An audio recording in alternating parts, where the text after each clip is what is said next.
Que bênção que você está aqui nessa noite para a gente celebrar junto o nosso Senhor Jesus e agradecer a Deus pelas bênçãos que o Senhor tem concedido a nós na pessoa bendita do seu Filho. Você já cumprimentou alguém bonita perto de você? Quem é que veio celebrar a Deus, esse culto maravilhoso? Cumprimenta essa pessoa para mim, bonita, que veio servir a Deus com você. Essa pessoa que vai acompanhar você durante esse culto, ela está do seu lado, ela está atrás de você. Em nome de Jesus, cumprimenta essa pessoa com um sorriso que só os salvos têm. Só os salvos têm essa graça de Deus. E você vai participar com a gente hoje, com muita alegria. Vamos abrir a palavra de Deus antes da gente orar. Salmo 34. Vamos ler esse salmo, vamos orar a Deus. E aí dá tempo de mais alguém chegar para começar o culto que nós vamos dar ao Senhor nessa noite. Salmo 34. Oh, graças a Deus. Salmo 34. Diz assim a palavra de Deus: bendirei o Senhor em todo tempo, e o seu louvor estará sempre nos meus lábios. Gloriar-se-á no Senhor a minha alma, os humildes ouvirão e se alegrarão. Engrandecei o Senhor comigo, e todos a uma lhe exaltemos o nome. Busquei o Senhor e ele me acolheu, livrou-me de todos os meus temores. Contemplai-o e sereis iluminados, e o vosso rosto jamais sofrerá vexame. Maravilha. Clamou este aflito, e o Senhor o ouviu, e o livrou de todas as suas tribulações. O anjo do Senhor acampa-se ao redor dos que o temem, e os livra. Ó, provai e vede que o Senhor é bom. Bem-aventurado aquele que nele se refugia. Amém? Vamos orar a Deus. Pedir ao Senhor que participe conosco desse tempo de adoração. Essa primeira oração seja uma oração de dedicação, onde você possa entregar o seu tudo ao Senhor. Que nós possamos nos desligar um pouquinho de algum problema, alguma coisa que aconteceu durante o dia. Que nós possamos unir o nosso coração ao coração de Deus nessa noite. Que você possa louvar ao Senhor com intensidade. Que o Espírito de Deus ache espaço na sua vida para te revelar coisas novas nessa noite. E se você crê, como o salmista cantou, nós vamos experimentar que o nosso Deus é bom, sua misericórdia dura para sempre, seus livramentos continuam sobre nós. Você e eu devemos bendizê-lo nessa noite. Amém? Vamos orar? Pai, nós agradecemos a Ti por esse bom domingo, esse dia que nós começamos bem na Sua presença, hoje pela manhã, servindo ao Senhor com alegria, aprendendo da palavra, e agora dando ao Senhor nesse culto público toda a honra, toda a glória e todo louvor que o Senhor merece. Que o Senhor possa trazer os meus irmãos em paz, para que juntos nós possamos celebrar o Senhor. Que o Senhor possa nos abençoar, ó Pai, com a Sua poderosa palavra na noite de hoje. Que o Senhor venha, Pai, abençoar o ministério de louvor, os diáconos, as diaconisas, os intercessores, ó Pai, todos os ministérios que estão trabalhando para que esse culto, Pai, flua da melhor maneira possível. O Senhor possa abençoar a todos aqui, em nome de Jesus. Só possa abençoar os nossos vizinhos, ó Pai. Nós oramos pela salvação dos nossos vizinhos. Nós estendemos as nossas mãos sem ira e contenda, pedindo a Ti que o Senhor possa criar uma oportunidade de salvação para a nossa vizinhança. Que os nossos vizinhos, ó Deus, achem espaço no nosso meio para juntos adorarmos ao Senhor. Ó Deus, que nessa noite no bairro Petrolândia, aqui nas adjacências, todas as igrejas junto conosco possam ofertar ao Senhor, ó Pai, um trono de louvor. Que o Senhor venha receber toda a honra, toda a glória e todo o louvor para sempre. Ó Deus, que o Senhor venha repreender, ó Pai, toda seta do mal, o Senhor possa repreender toda incredulidade, tudo aquilo que não provém de Ti, tudo aquilo que não é do Seu agrado, nós rejeitamos agora. Que essa noite seja uma noite de salvação, que essa noite seja uma noite, Pai, de refrigério para as nossas almas, que essa noite seja uma oportunidade do Senhor falar conosco, em nome de Jesus. O Senhor possa abençoar cada crente que já chegou, aqueles que ainda virão, os que estão a caminho, ou os meus irmãos que hoje não puderem vir. O Senhor possa os abençoar poderosamente, colocando os Seus anjos em volta do Teu povo, em nome do Senhor Jesus. O Senhor possa abençoar, ó Pai, ó Deus, cada pessoa que já está conosco aqui nessa noite. O Senhor possa, Deus, em nome de Jesus, ó Deus, criar aqui, ó Pai, um tempo de salvação, de perdão de pecados. O Senhor possa curar nessa noite, neste lugar, em o nome do Senhor Jesus. Nós oramos, ó Deus, agradecidos, para a honra e glória do Seu santo nome. Você que está comigo nessa oração, diga graças a Deus. Levante sua mão direita para o céu e diga assim: Senhor Jesus. Diga com fé: Senhor Jesus, nessa noite eu me entrego em adoração ao Senhor. Receba toda a honra, toda a glória e todo o louvor que o Senhor merece. Você tem uma salva de palmas para dar para Jesus? Vamos começar juntos esse tempo de celebração ao nosso Deus. Mais forte, mais forte, mais forte. Nós te adoramos, Senhor Jesus. Seja bem-vindo neste ambiente, Espírito Santo. Nós te louvamos, Senhor Deus, de todo o nosso coração. Aleluia. Todo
Seja exaltado, Deus, nesse lugar.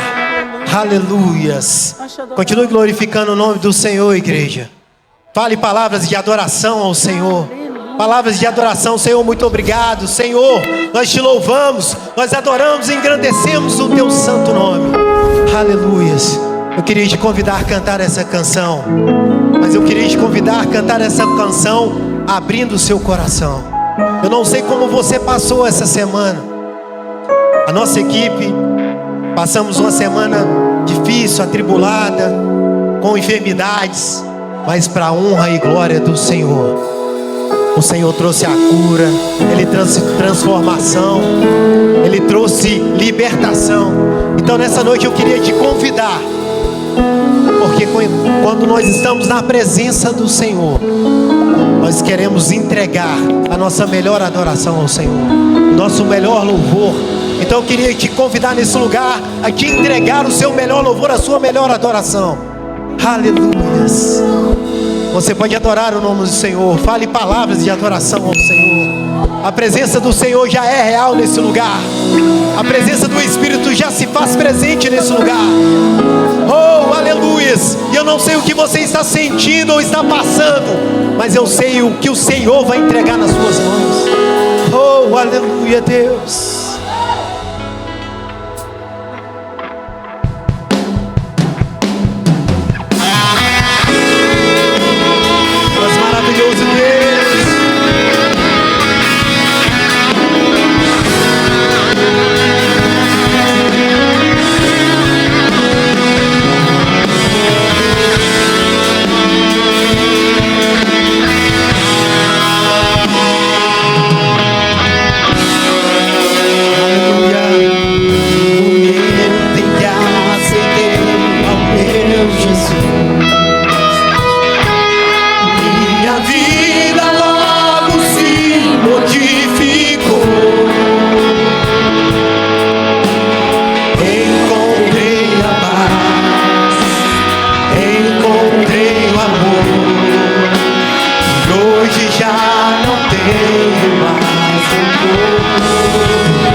Com Cristo para sempre viver.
Cristo, meu Senhor, sempre habitar. Só nós declaramos essa verdade, Espírito Santo.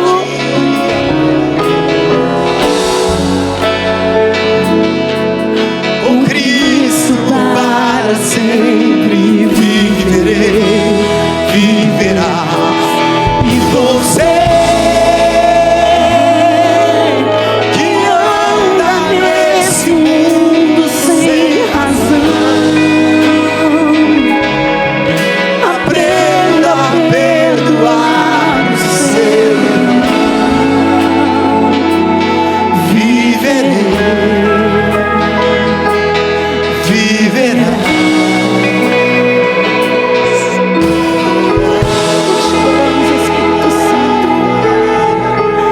Obrigado pelo sacrifício perfeito na cruz. Obrigado, Senhor, pela oportunidade que o Senhor me deu, que o Senhor nos deu, de ser aceitos como filho.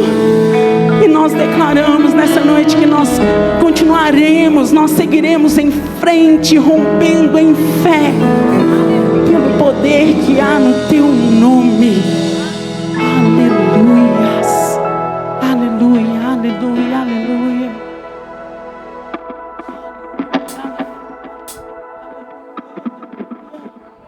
Nós te adoramos, Jesus, nós te adoramos, nós te adoramos.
Espírito Santo, deixa eu te dizer uma coisa: não tem provação que te afaste desse Deus, não tem provação que seja maior que Ele, não tem tribulação que seja maior do que Ele. Ele é Rei dos reis, Senhor dos senhores. Tudo é por Ele, para Ele, por meio dEle. Eu te convido nessa noite,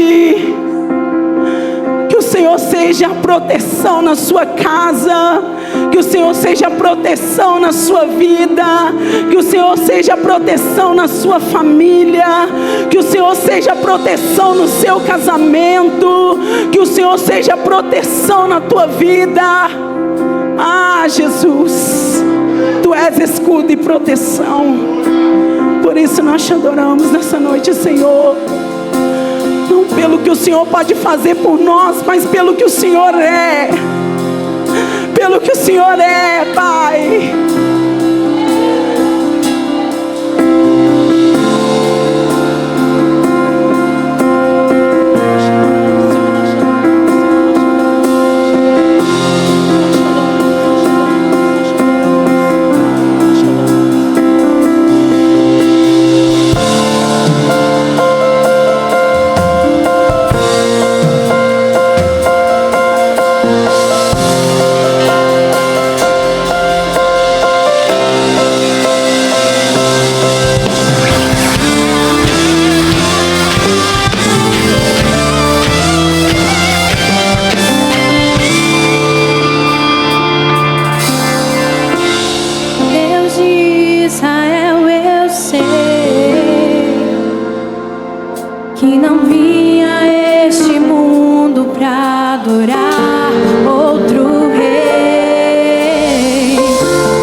Focados no céu, com isto de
vícios. Pode ser a doença, pode ser as redes sociais, pode ser até mesmo o luto. Ah, Jesus! Mesmo que doa no fundo da sua alma, nada pode roubar a sua adoração. Nada pode roubar, nada, nada, nada, nada. Eu gostaria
homem era Jesus de Nazaré.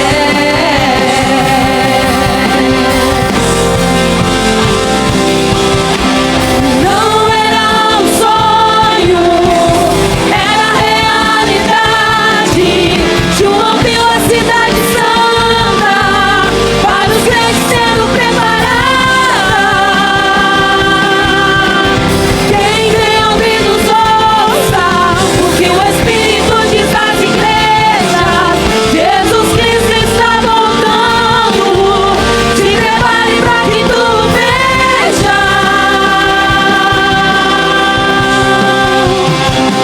João viu e não mais pôde suportar todas essas maravilhas preparadas para seus filhos. Herdará todas essas bênçãos quem vencer.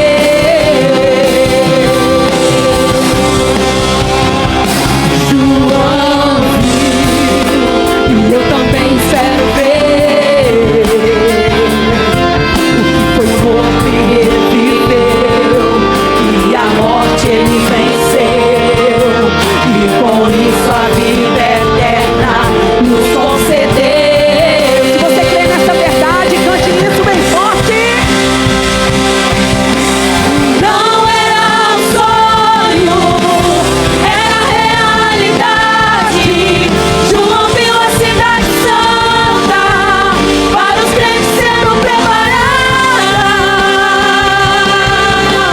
Quem tem ouvidos ouça o que o Espírito diz às igrejas. Jesus Cristo está voltando, se prepare para que tu veja.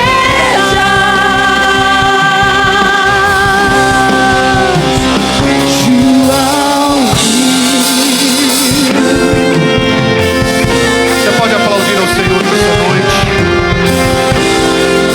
Glória a Deus. Amém. Maravilha. Abra sua Bíblia comigo. No profeta Ageu, capítulo 1.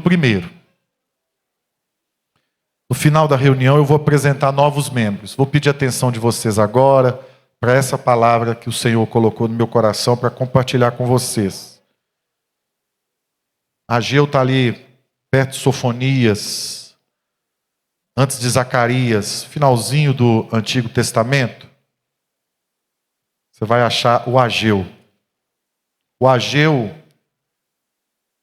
ele foi contemporâneo, né, de Esdras e Neemias.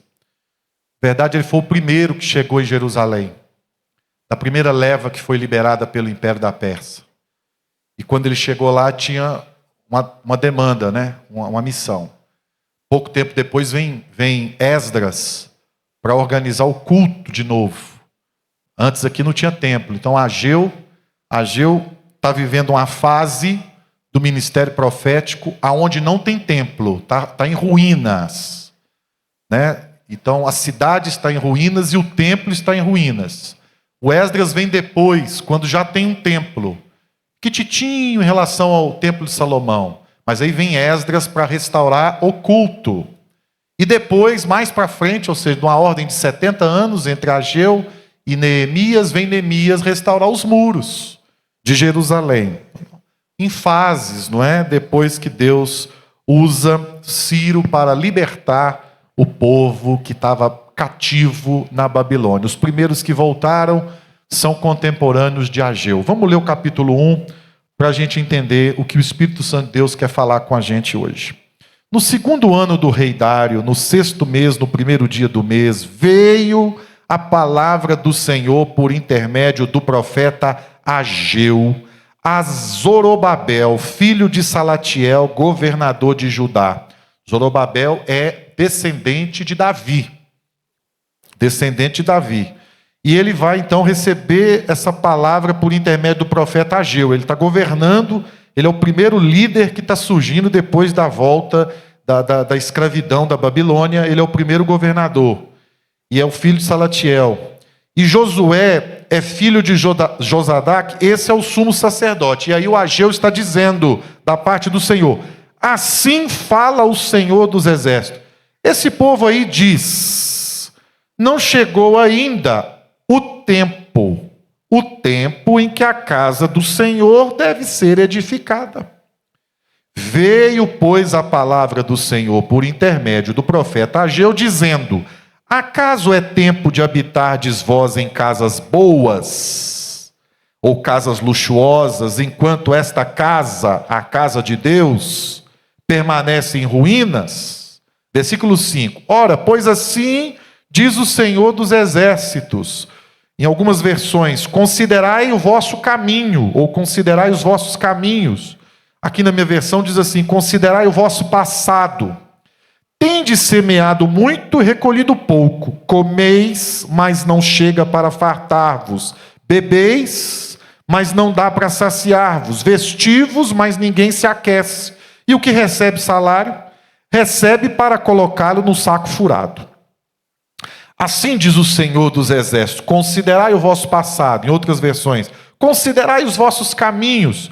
Subi ao monte, trazei madeira e edificai a casa, dela me agradarei e serei glorificado, diz o Senhor. Esperastes o muito, e eis que veio a ser pouco. E esse pouco, quando o trouxestes para casa, eu com um assopro o dissipei. Por quê? Diz o Senhor dos Exércitos: por causa da minha casa, que permanece em ruínas, ao passo que cada um de vós corre por causa de sua própria casa. Por isso o céu sobre vós retém o seu orvalho, e a terra os seus frutos. Fiz vir a seca sobre a terra e sobre os montes, sobre o cereal, sobre o vinho, sobre o azeite, sobre o que a terra produz, como também sobre os homens, sobre os animais e sobre todo o trabalho das mãos. Versículo 12. Agora o governador, o sacerdote, toma uma postura. Então Zorobabel, filho de Salatiel, e Josué, filho de Josadaque, o sumo sacerdote, e todo o resto do povo atenderam a voz do Senhor seu Deus e as palavras do profeta Ageu, as quais o Senhor seu Deus o tinha mandado dizer, e o povo temeu diante do Senhor. Então Ageu, o enviado do Senhor, falou ao povo segundo a mensagem do Senhor, dizendo: eu sou convosco, diz o Senhor. O Senhor despertou o espírito de Zorobabel, filho de Salatiel, governador de Judá, e o espírito de Josué, filho de Josadaque, o sumo sacerdote, e o espírito do resto do povo, e eles vieram e se puseram ao trabalho na casa do Senhor dos Exércitos, seu Deus, ao 24º dia do 6º mês. Senhor, nós te agradecemos pela sua poderosa palavra. Fale conosco de novo, e de novo, e de novo, e de novo. Amém e amém. Você pode se sentar. Amados irmãos, preste atenção numa coisa que eu vou te lembrar. Você já sabe, mas eu vou te lembrar. No Antigo Testamento, os 10 maiores nomes, os 10 maiores líderes, os 10 maiores servos do Senhor no Antigo Testamento, todos eles, em momentos cruciais de suas vidas, como não havia templo para adorar a Deus, o templo é bem para frente, lá no começo. O primeiro foi Noé, depois Abraão fez mais de uma vez, Isaac, Jacó, Moisés, Josué, Gideão, Samuel, Davi, Elias. O que estes homens e nomes que eu citei têm em comum? Todos eles, em momentos importantes de sua vida, em momentos distintos e cruciais, erigiram um altar de adoração ao Deus Todo-Poderoso. Você sabia disso? Noé foi o primeiro. Depois Abraão o fez por mais de 3 vezes. Depois Isaac também levantou um altar de gratidão e adoração ao Senhor. Não havia lugar para adorar a Deus. Não havia templo para sacrificar o Senhor, não havia lugar ainda. O culto não estava plenamente estabelecido nesses períodos. E mesmo quando esteve estabelecido, nós sabemos que Deus, Ele exigia que o seu povo o buscasse, o adorasse de todo o coração. O Senhor vem treinando essa geração desde Noé a adorá-lo e bendizê-lo para sempre. E esses 10 homens, mesmo não tendo lugar para sacrificar, lugar de adoração, um templo para servir o Senhor, eles tiveram o cuidado de, em momentos importantes da sua vida, estabelecerem um altar e um marco de gratidão e de adoração ao nosso Deus Todo-Poderoso. Coisa maravilhosa. É um crente agradecido, é um crente que toda conquista, toda vitória que ele alcança, ele levanta um altar de gratidão a Deus, reconhecendo que Deus é bom, reconhecendo que Deus cuida de nós. Coisa maravilhosa. Esses grandes nomes que eu citei nos ensinaram em toda a sua caminhada, tá ok? Mas nós estamos vendo agora que depois de muito sofrimento causado pelo pecado, Deus permite que Judá e Jerusalém seja levada, escravizada para a Babilônia, e por lá fiquem 70 anos. Foi necessário o império poderoso da Babilônia cair, e surgiu um novo império, o império da Pérsia. Agora que está brigando aí, ó. É esse império aí. Na época era fortíssimo.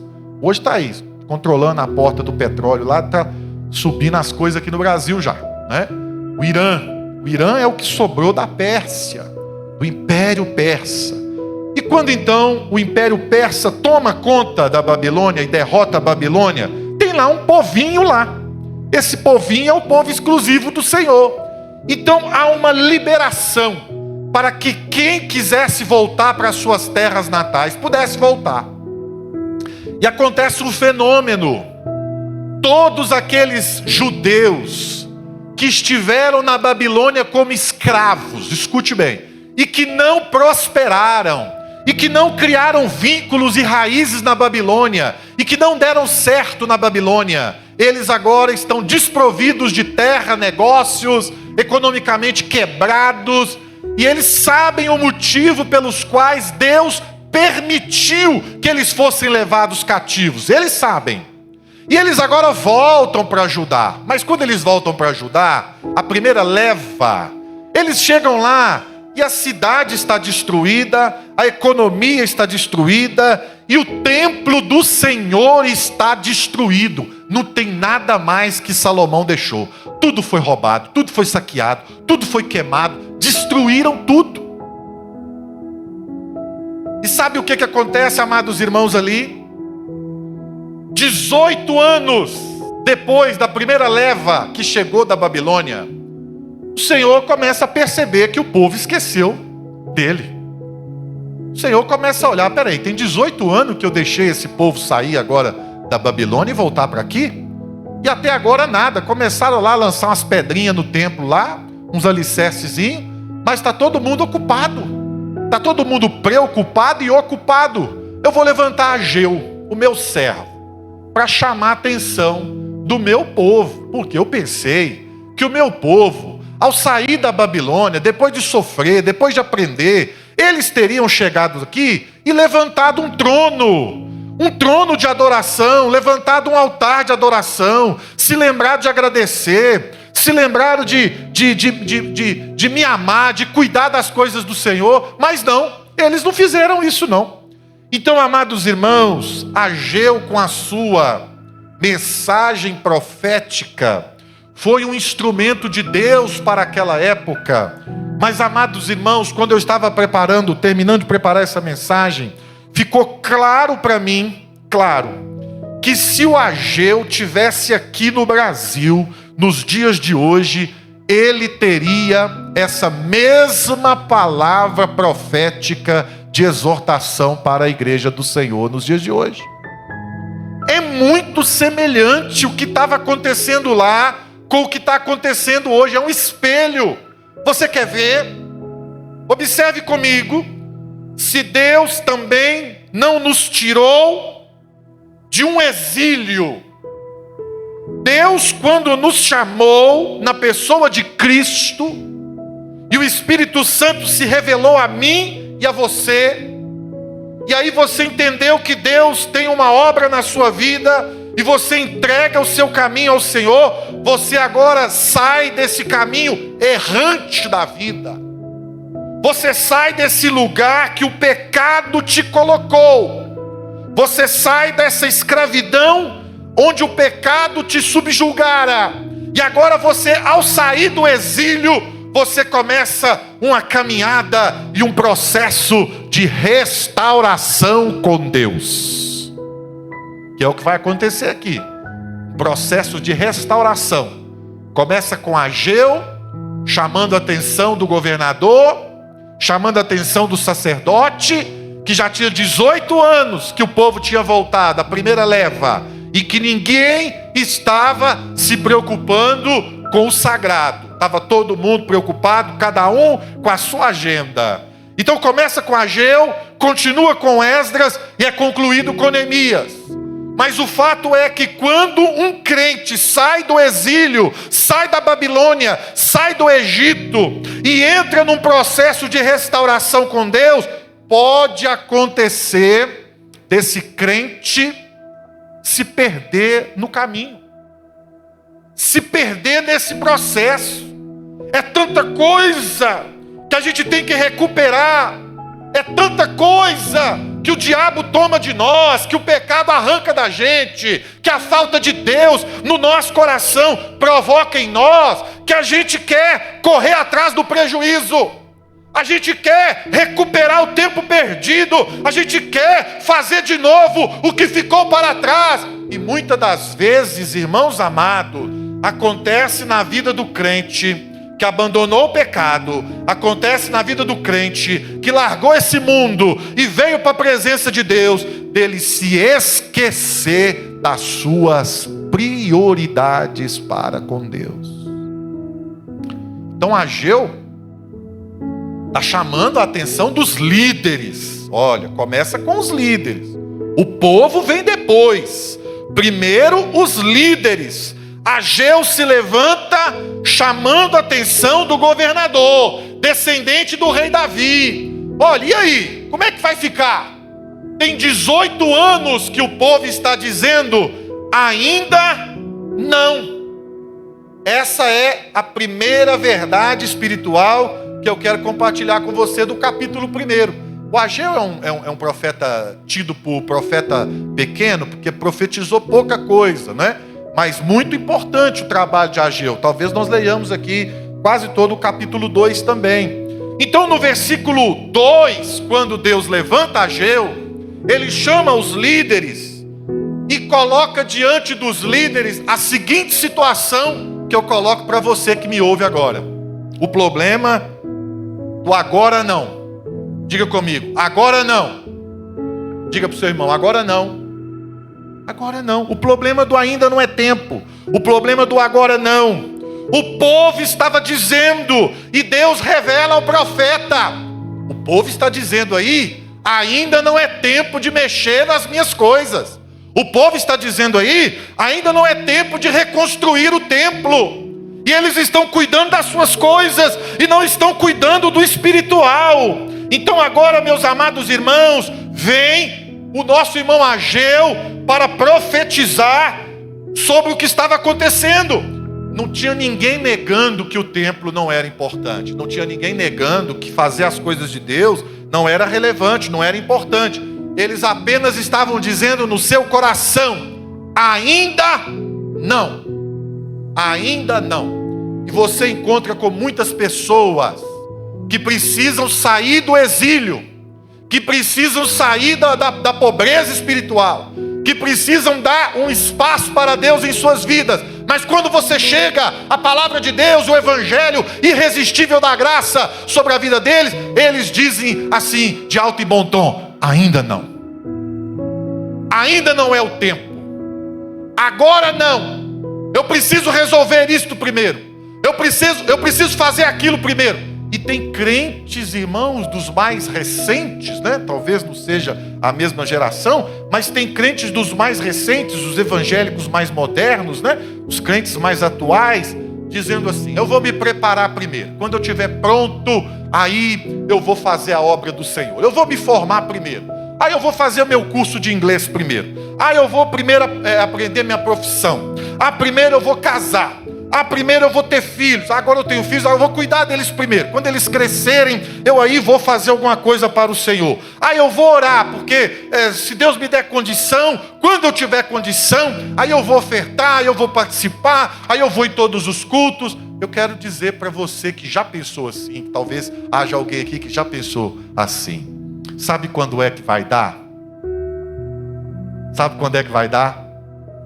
Nunca! Diga comigo, nunca! Irmãos, o inimigo nunca vai deixar dar tempo. O inimigo nunca vai deixar as coisas chegarem, porque a gente fica sempre colocando algum tipo de obstáculo. E o profeta está sendo levantado para dizer o seguinte: ainda não é o tempo, não é que não está na hora, o tempo de começar a fazer, assim o profeta estava dizendo, e eu também estou dizendo, não é amanhã, é agora, é hoje. Nós temos que acordar para algumas coisas que estão acontecendo. E se o profeta pudesse profetizar agora, ele veria que muita gente veio para Jesus, quer ficar na presença de Jesus, mas não está assumindo um compromisso com o agora. Está pensando lá na frente, o ano que vem, quando eu puder, quando eu resolver os meus problemas, quando eu pagar as minhas contas, quando eu recuperar a minha família, quando eu estiver feliz. E isso nunca vai acontecer se for para que Deus possa trabalhar a mim e a você em um período de ruínas, seja na vida dos outros, seja na vida das famílias, ou seja na obra do Senhor. O reino de Deus aqui, o caso, estava em ruínas, as coisas de Deus estavam arruinadas. E agora Deus está observando o povo, trabalhando em causa própria, cuidando das suas coisas. E eles diziam, em outras palavras, não tenho tempo agora, não é o momento agora, ainda não chegou a hora. Eu quero desmistificar aqui se alguém ainda acha que isso é uma desculpa. Talvez naquela época eles pudessem até dizer que estavam muito ocupados. Mas hoje, com a gente que consegue passar até horas, se deixar, nos feeds de redes sociais, nós passamos horas, fácil. A gente também costuma maratonar, quem tem aí séries aí disponíveis, né, na internet, em casa, né, costuma, vou maratonar nesse final de semana, vou maratonar, e com tantos acessos, com tantas facilidades, a gente tem que tomar cuidado, porque a Deus a gente não consegue enganar. E às vezes as pessoas querem dizer que não tem tempo. Às vezes alguém sai desse exílio, se perde no processo porque julga que não tem tempo. Mas o fato é que não é tempo, é interesse. Diga comigo, é interesse nas coisas de Deus. Diga interesse. Irmãos, o que está acontecendo hoje? Nós estamos sendo trabalhados para ficar cansados. A rotina do século agora é a gente ficar cansado, mentalmente, fisicamente. É eu e você ficarmos muito ocupados, cotidianamente, com os nossos negócios, com os nossos problemas, com as nossas dificuldades, com as nossas ambições, com os nossos sonhos. É isso que está acontecendo. Eu preciso dizer para você o que está acontecendo. As pessoas estão sendo programadas para não terem mais interesse pelas coisas espirituais. A cada dia que passa, um versículo da Bíblia vai ficando mais difícil de ser decorado. Uma leitura bíblica vai ficando mais pesada de ser feita. Um culto para você participar vai ficando a maior luta da sua semana. Por quê? Porque o inimigo, o sistema, a cultura, o tempo presente, o Deus desse século, o pecado, o diabo e nós mesmos, Nós ocupamos a nossa agenda de 8 da manhã às 22 horas. Não sobra tempo para nada, se bobear, nem para dormir. E a gente entra nessa rotina, nesse piloto automático que é todo dia. É de segunda a segunda, é terça a terça, quarta a quarta. Quando você vê, a semana acabou. E a gente não orou, e a gente não consagrou, e a gente não falou com Deus, e a gente não congregou, e a gente não teve junto, e a gente não fez uma refeição decente. Porque, irmãos, nós estamos sendo preparados para desligar das coisas espirituais. É o que está acontecendo lá naquela época também. As pessoas chegaram, cada um pegou o seu quinhão, cada um voltou para o seu lugar e foi reconstruir suas mansões, e foram fazer os seus sonhos acontecerem, e foram realizar. Mas agora, meus amados irmãos, o profeta está denunciando o problema do agora não. Ele está denunciando o problema do ainda não é a hora. Mas uma segunda coisa que nós vemos aqui é o profeta denunciar a maldição que estava sobre aquele povo, a maldição da insatisfação. Veja se o profeta não está pregando para muita gente de hoje. Veja se o profeta não está profetizando para a geração de crentes que está aí. Irmãos, nós somos, por causa do pecado, nós somos seres insaciáveis. Nós somos criaturas, preste atenção na palavra. Nós somos criaturas insatisfeitas por essência, por causa do pecado. O ser humano se tornou uma criatura insaciável. O ser humano se tornou, por causa do pecado, uma criatura insatisfeita com tudo. E é preciso Deus restaurar a nossa identidade de filho e de filha de Deus, para que eu e você possamos ter discernimento. Porque as criaturas dos dias de hoje, elas não têm mais discernimento, elas não se saciam. Tudo disponível hoje, e a gente vê que cada pessoa quer mais, quer mais, quer mais, nunca está satisfeito. Será que você já passou uma fase assim, quando Deus te tirou do exílio, tirou você da escravidão que o pecado tinha criado para você, tirou você de uma fase de sofrimento, aonde o pecado dominou sua vida, e você agora sai desse exílio e vem para a presença de Deus, mas continua vivendo dentro do seu coração uma crise muito grande, porque tudo te falta, nada está bom. E aí você, ao longo do tempo, vai perdendo o seu interesse pelas coisas de Deus. Vai perdendo o seu interesse pela fé genuína no Cristo que salva. Mas é porque você está sendo enchido, você está sendo colocado para dentro de você tantas coisas, que você começa também a ficar insatisfeito com Deus. Olha se não é verdade. Ele está falando com os irmãos da época dele. Vocês estão comendo, mas não se fartam. Vocês estão recebendo salário para colocá-lo no saco furado. Vocês se vestem, mas não é suficiente. Vocês bebem e não matam a sua sede. Irmãos, para os dias de hoje, faz todo sentido eu pregar sobre Ageu, porque nós estamos vivendo um período em que há muito conteúdo bíblico disponível. Até nos feeds que você passa na internet, vez por outra, cai uma palavra de um pastor, cai um versículo bíblico, cai uma meditação para você que é crente, e o algoritmo sabe que eu e você somos crentes vendo tudo aquilo, e ele então manda alguma coisa para nós. Tem muitos shows ainda, né? Muitos eventos ainda, muitos congressos ainda. Eu agora comecei a pesquisar alguma coisa para me fazer esse ano, e está vindo para mim uma proposta atrás da outra. Mas embora a gente tenha visto um desenvolvimento muito grande, muitas igrejas de porta aberta, muitas coisas boas sendo publicadas, muitas mensagens sendo compartilhadas, muitas músicas sendo usadas por Deus em diversas ocasiões para abençoar vidas e pessoas, nunca se viu uma geração de crentes tão frustradas, uma geração de crentes tão insatisfeitas, uma geração de crentes escolhendo tudo. E nós não podemos, irmãos, deixar o profeta passar batido. Ele está profetizando que as pessoas estão ali, naquele momento, vivendo debaixo de uma maldição. Qual maldição, pastor? Da insatisfação. Nada está bom. Nada está bom. Nós podemos fazer de tudo. Nada estará 100% adequado à demanda das pessoas, não é verdade? A necessidade das pessoas. É o que está acontecendo ali. E Deus está mostrando: eu estou me afastando de vocês. Eu estou deixando vocês fazer o que vocês querem fazer.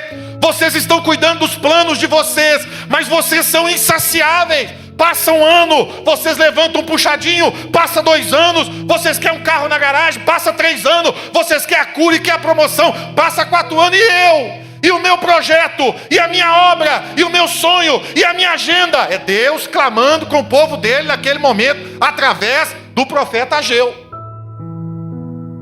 Irmãos, e é uma mensagem para a gente ficar alerta nos dias de hoje, porque se a gente deixar, a gente começa a colocar Deus como nosso servo, ao invés da gente ser servo de Deus. Deus passa a ser o nosso servo, e a gente quer mandar Ele fazer as coisas para nós. A gente estraga a nossa vida no pecado, a gente estraga a nossa vida na falta de sabedoria, a gente estraga a nossa vida longe de Deus, e aí a gente vem para a presença de Deus e quer que Deus resolva tudo rápido. Se não resolver rápido, eu busco ali pela rede social uma profetisa, eu busco uma telemensagem, eu busco um profeta na internet, eu vou para a oração dos apóstolos da internet. Eu quero é receber, eu quero a minha vitória, eu quero que Deus faça para mim. E Deus está lá esperando nós também fazer para Ele. E Deus está lá esperando os líderes acordarem. Você não acha que Zorobabel estava também muito tranquilo? Você não acha que Josué também não é o mesmo Josué de Moisés? É um outro Josué? Você não acha também que esse Josué estava muito tranquilo? Cada um cuidando da sua vida, cada um cuidando do seu particular. E o templinho de Deus sem teto, e o lugarzinho da tenda sem lugar para a habitação do Deus vivo. E o altar não era erigido mais como foi erigido pelos 10 nomes que eu citei aqui no Antigo Testamento. Não tinha altar para adorar a Deus, não tinha lugar para sacrificar o Senhor, mas o povo estava trabalhando, e cansado, e sem tempo, debaixo de uma maldição. A maldição das criaturas sem Deus em suas vidas, correm atrás do vento, correm atrás de tudo, mas não se dão por satisfeitas. É um perigo. Nós que estamos tendo hoje tamanha graça revelada, queridos irmãos, Ageu vai profetizar no capítulo 2, uma metáfora maravilhosa da glória da segunda casa. Aonde, irmãos, a gente que já viu Jesus, a gente que viu os textos sagrados, a gente que conhece o Novo Testamento, sabe muito bem do que o profeta estava falando, mas o profeta não tinha dimensão do que ele estava falando. E eu e você temos a graça de Deus, amados irmãos, um presente de Deus, de saber quem é Jesus de fato. Eles, irmãos, estavam, digamos assim, caminhando em uma direção em que eles não conheciam a revelação de Deus na terra. Mas nós conhecemos a revelação de Deus na terra. E aí nós não podemos mais, irmãos, competir em incredulidade, competir em insatisfação com os nossos irmãozinhos lá daquele período. Não há desculpa para mim, não há desculpa para você. Nós não podemos resistir à graça de Deus, ao evangelho do Senhor, à missão que nós temos, ao compromisso da reta final da igreja na terra. Você e eu não podemos mais retroceder. Eu e você temos que ir adiante. Deus confia na igreja, Deus confia em mim, Deus confia em você. É isso, amados irmãos. Ele está dizendo no versículo 9: as coisas não estão rendendo, hein? As coisas não estão acontecendo, hein? Olha o profeta levantando: as coisas não estão dando certo, hein? Lê o versículo 9 depois. Se na sua versão não está mais ou menos assim, estou parafraseando, leia outra versão. O profeta está sendo usado por Deus para dizer: e aí? As coisas não estão acontecendo como vocês gostariam, não é verdade? Vocês estão trabalhando, mas não estão vendo fruto, não é verdade? O que está acontecendo que não rende na vida de vocês? É que vocês estão me tirando da prioridade. É que vocês estão me deixando de lado. Eu pergunto para você que serve a Jesus, não sei quanto tempo você serve a Jesus, tem como, depois de Jesus na minha vida, depois de Jesus na sua vida, tem como você ser feliz sem colocar Jesus no centro da sua vida? Seja honesto. Tem como você ser feliz colocando Jesus de lado, colocando só você como prioridade? Nós não vamos ser felizes. Você vai batalhar, você vai trabalhar, você vai lutar, você vai cansar e vai continuar insatisfeito, vai continuar desejando, vai correr atrás de si mesmo e não vai sair do lugar. O profeta sendo usado por Deus para dizer para aquela geração, e eu aqui humildemente dizendo: cuidado, cuidado você que é líder, cuidado você que me ouve, cuidado você que tem um chamado, cuidado você que tem um ministério, cuidado você que está me ouvindo agora, cuidado você que é membro dessa igreja, cuidado você que abandonou a fé, cuidado para você não militar e morrer no final, afogado. Lutar e não chegar em lugar nenhum. Não é esse o desejo de Deus, irmãos. É por isso que ele está levantando o profeta Ageu. E quando Deus, amados irmãos, levanta o profeta Ageu, a liderança acorda. Eles enxergam o que estavam fazendo, a negligência que eles estavam construindo para com Deus, e eles se levantam, e Josué também se apluma, e o povo enxerga que o governador e que o sumo sacerdote tomaram a posição para reconstruir aquela casinha humilde aonde Deus estava querendo habitar, e eles agora se levantam, e diz a palavra de Deus que o espírito destes homens se levantou e acordou, e o povo se levantou e acordou junto com eles. Que forte, né? Eu guardei uma frase aqui, que tem gente buscando ser feliz sem colocar o reino de Deus em primeiro lugar. Tem gente buscando ser feliz colocando Jesus de lado. Mas eu vi uma frase, coloquei ela aqui. Tem a ver com Ageu 1:9. Aí vocês esperastes muito, e eis que veio a ser pouco. E esse pouco, quando vocês trouxessem para casa, eu apenas com um assopro dissipei. Por quê? Diz o Senhor dos Exércitos: por causa da minha casa, que permanece em ruínas, ao passo que cada um de vós corre por causa de sua própria causa. Aí eu estava pensando aqui e guardei essa frase. Uma prosperidade sem um propósito de Deus é apenas um convite a mais para você e eu nos tornarmos idólatras. Idólatras. Cuidado com a idolatria da alma, a idolatria do coração. Não colocar os filhos no lugar de Deus, o trabalho no lugar de Deus, o dinheiro no lugar de Deus, a posição no lugar de Deus. E a gente, irmãos, nós estamos vivendo uma fase de tentação nisso aí. Você pode estar colocando Deus de lado, colocando a obra do Senhor de lado, e aí você luta e não sai do lugar e não sabe por quê. É o Ageu nos exortando nos dias de hoje para não fazermos as mesmas bobeiras que por 18 anos estava acontecendo ali, ao ponto de Deus precisar levantar o nosso irmão Ageu para confrontar a liderança e todo o povo. Vamos para o capítulo 2, para a gente poder ir para a última parte, que eu também aprendi aqui. Primeiro, o problema do ainda não, a negligência, do agora não é a hora, não chegou o meu tempo ainda. Segundo, a maldição da inquietude, da insaciabilidade, né? Ou da insatisfação. E agora, por fim, nós precisamos combater o saudosismo, né? Aquela melancolia que os irmãos estão vivendo agora. Por quê? Olha que interessante, capítulo 2, versículo 1. Olha o que aconteceu. No finalzinho do capítulo 1, o povo se acendeu para fazer a obra do Senhor. Olha que coisa maravilhosa. Mas no capítulo 2, já é no segundo ano.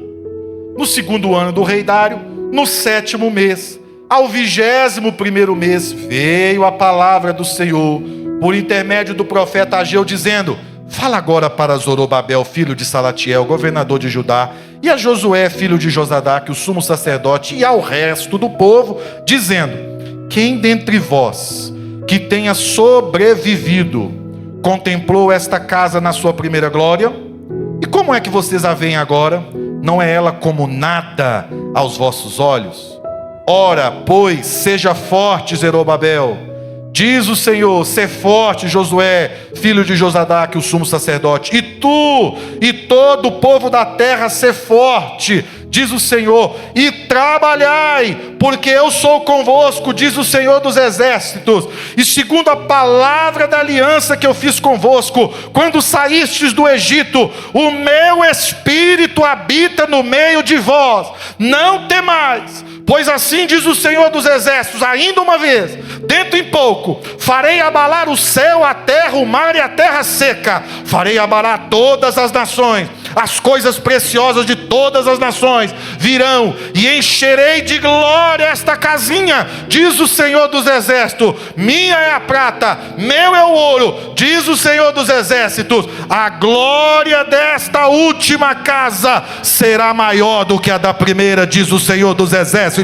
e neste lugar darei a paz, diz o Senhor dos exércitos.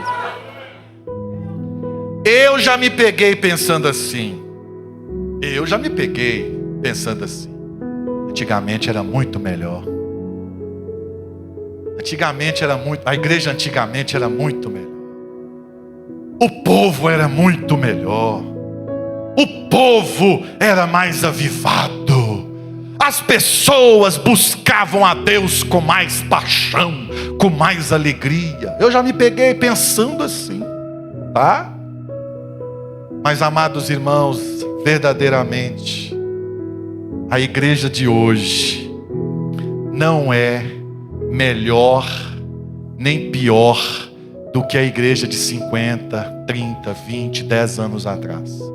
Ela é a continuação daquela igreja lá de trás, e ela é necessária para os dias de hoje. A palavra não é que ela é melhor, a palavra não é que ela é pior, a palavra é, ela é a igreja necessária. E tem hora que a gente fica pensando assim, que antigamente era mais fácil, que antigamente era melhor. E aqui, amados irmãos, quando o povo começou a fazer a obra e viu que o que eles conseguiram fazer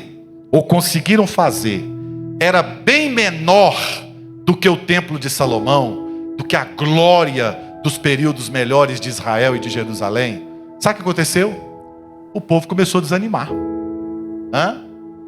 Você que cuida de igreja junto comigo aqui, já aconteceu com você, de você vir num culto, você programa tudo, você ajeita tudo, e aí quando você vai ver, você fez para 100. Eu já passei por isso aqui nas festas de final do ano. Você faz para 200 pessoas, na hora de comer só tem 50. O pastor passa raiva demais. E parei, cortei, acabou meu problema.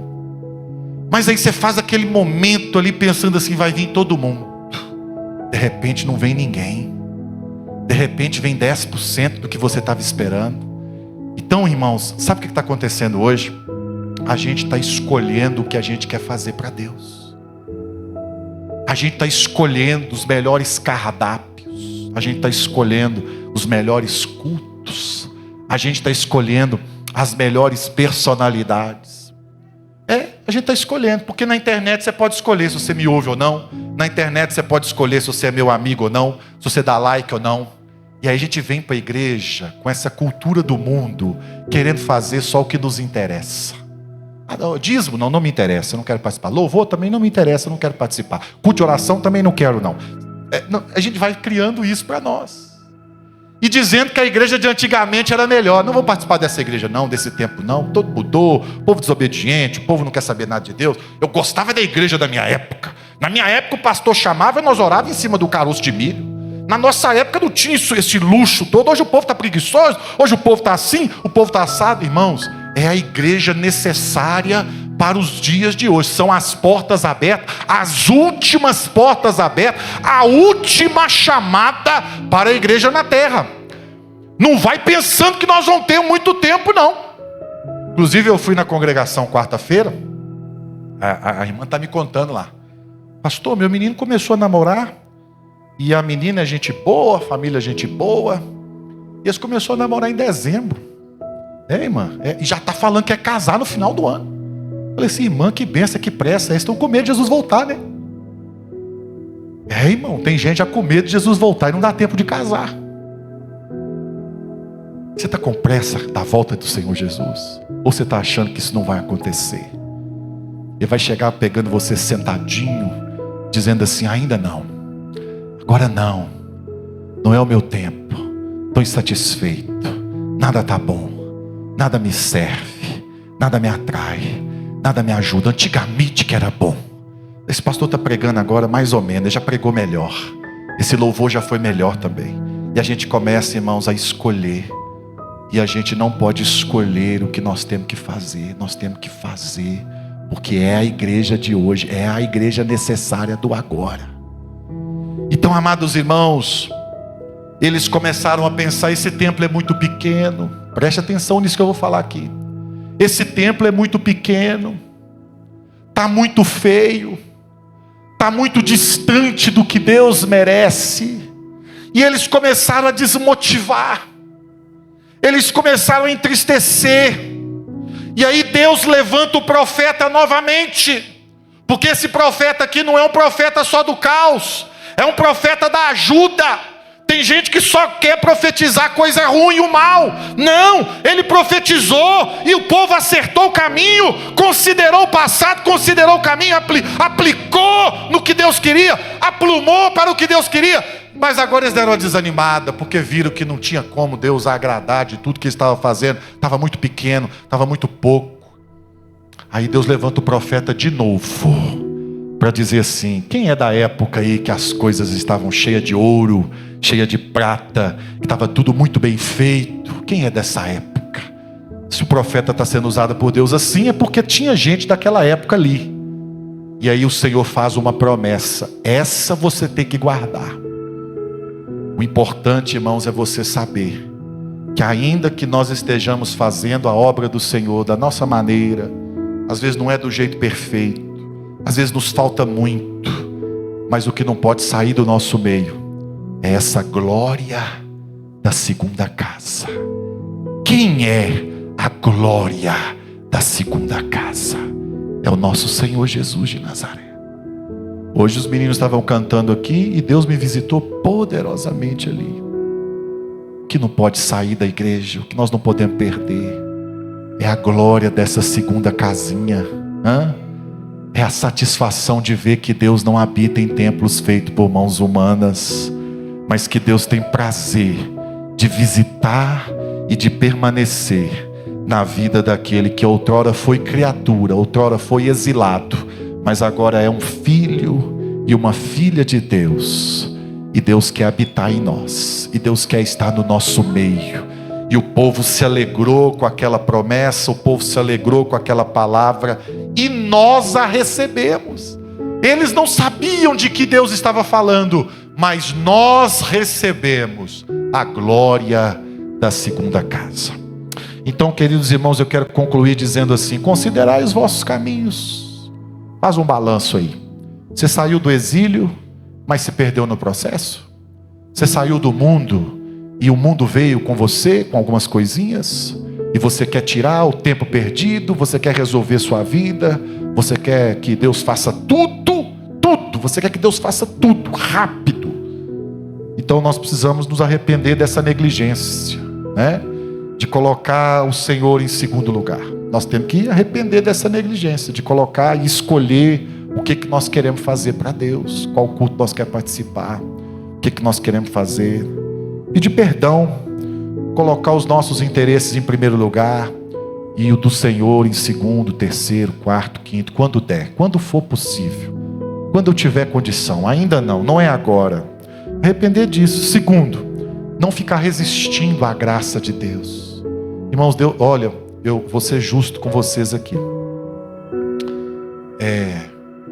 Não é mérito nosso. é uma graça de Deus. Deus tem um compromisso muito grande com você aqui nessa igreja. Você sabia disso? Deus tem um compromisso muito grande com você. Eu tenho observado Deus falando poderosamente com a igreja nos últimos meses, nos últimos anos, usando pessoas nessa tribuna. Deus não está deixando seu povo sem direção no meio de tudo que está acontecendo nesse mundo. Deus não está descuidado de nós. Mas você não pode resistir ao chamado e à graça de Deus para a sua vida. Líder, crente, discípulo do Senhor, você não pode resistir ao que Deus quer fazer na sua vida. Você não pode querer trombar com Deus e sair sem nenhum tipo de arranhão. Você não pode querer, atrasar a sua experiência profunda com Deus e diminuir essa distância. Você tem que abraçar essa causa de Jesus. Você tem que abraçar essa graça que Deus está derramando nesses últimos dias. Você precisa mergulhar nesse poder. Você precisa querer essa unção de Deus, essa vitória de Deus no poder do Espírito Santo. Você tem que querer mais do Senhor. E tem gente resistindo, tem gente fugindo, tem gente correndo. Mas hoje Deus quer te pegar você. Deus quer te pegar você. E melhor parceria impossível. Diga para alguém perto de você: não tem parceria melhor do que andar do lado de Deus. Diga para ele, diga para ela. Tem gente que só quer andar com Deus numa mão única, né? Tipo assim, é ele com Deus só naquela direção. Senhor, faz isso para mim. Senhor, eu quero isso também. E fica andando na mesma direção com Deus. Mas às vezes nós precisamos, irmãos, entender que na vida com Deus há uma via de mão dupla. Nós vamos fazer a vontade de Deus e Deus vai cuidar das nossas vontades. Nós temos que colocar elas em segundo plano. Nós temos que priorizar o reino de Deus. Você tem que priorizar o reino de Deus. Cuidado com o cansaço, cuidado com o ativismo, cuidado com a sua rotina. Cuidado para o diabo não tomar todo o nosso tempo, todo o nosso vigor, toda a nossa saúde. Quando você vê, eu e você não temos tempo para mais nada, não temos interesse para mais nada, não queremos mais ver ninguém, não queremos mais Deus em ninguém. Um risco que a igreja está correndo, de ficar escolhendo. Não dá para escolher mais. Você precisa dessa parceria com Deus. E aí Deus está dizendo: eu sou com vocês, trabalhai. Pode começar a fazer. Vamos na direção que Deus está indo, porque se você for na direção que Deus está indo, você não vai se perder no caminho. Se você for na direção que Deus está indo, Ele é contigo, Ele vai te ajudar, e a glória da segunda casa vai ser maior do que a primeira. Mas se você for contra o agir de Deus, se você estiver em contra no caminho do Senhor contrário, meu irmão, você vai sofrer, você vai apanhar, você vai perder, não vai dar certo. Então não vamos resistir ao Senhor. Vamos deixar essa graça fluir nas nossas vidas, hoje e sempre. Curva a sua cabeça. Pai, nós agradecemos a Ti, porque o Ageu pregou para nós aqui hoje. O Ageu pregou para mim. É um tempo difícil, tempo que nós estamos vivendo, Pai. Então eu peço ao Senhor, Pai, usa de misericórdia com Teu povo. Levanta outros Ageus para falar com a Tua igreja nos dias de hoje. Promessas, ó Pai, que o Senhor tem feito a nós, que o Senhor possa cumprir, principalmente se estivermos alinhados com o Senhor, estivermos alinhados na Tua direção. Olha para nós com olhar de misericórdia, Pai. Desperta o nosso espírito para o que está acontecendo nos dias de hoje. Nos levanta, Pai, com poder. Nos levanta, Senhor, como pessoas, ó Pai, disponíveis para o reino do Teu amor. Em o nome do Senhor Jesus, ó Pai, que nós sejamos fortes, ó Deus, e que possamos fazer a vontade do Senhor hoje e sempre. Amém e amém.